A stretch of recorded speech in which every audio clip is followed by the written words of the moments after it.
Okay, I want to break down the self-defense technique, shield and mace. Now, we think of a shield, we think of a block, and we think of a mace, we think of a punch, and hence the term shield and mace. We know it if you're a high enough belt in long form 4, where we do shield and mace, but it starts with a vertical outward block. And you know, if we think about this technique, everyone, when is the last time you sparred with any significant speed or force and used a vertical outward block? Most of you will respond in the comments and say never. But we do it in our techniques, in a variety of techniques, shield and mace, some do it in unfurling crane, etc. I would argue that this is not something that you want to use as a block, and you have to almost trick your brain into doing it because it's not a natural movement. We do it in the dictionary forms to teach us the basic motion, but as we advance, we start to use more sophisticated ways of blocking, like parries. So the problem with shield and mace, in my opinion, as written, we'll do it for, say, a straight right punch, Matt, is that even if I'm fast enough to get the block, I didn't get what I want on the punch because I broke a rule. I skipped the wrist to go right to the elbow. Okay, so if you think of a rule, which is never pass up a body joint without checking, I skipped the wrist to get to the elbow.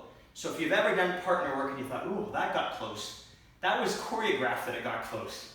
So even though we're choreographed, go a little faster, boom. Okay, I got it off, but I'm above his elbow, which is a good thing, that's another rule. But I didn't get what I want in this punch because I was so focused on getting the block off in time. Your timing has to be impeccable. But if he does the punch and I go wrist elbow, which is no more than an inward parry and a right brush, I kept with the rule. I never passed up the joint without checking. I went wrist to elbow, and right from that position, look where my other hand is. Ooh, that has power, because now I have torque behind it, versus just trying to slip and do it all as one.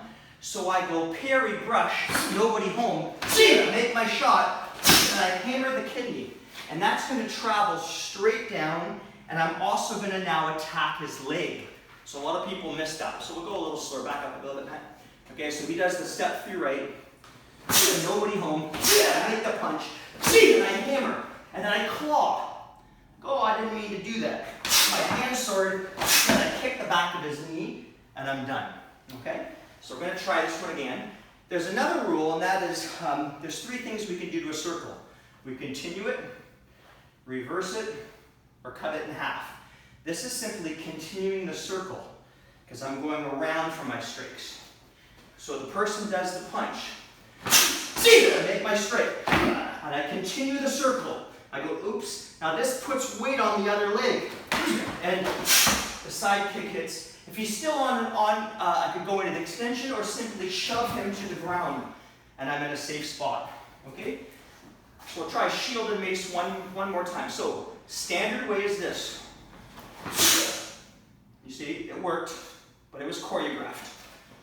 The other way, I parry and I brush. Ooh, that hurt.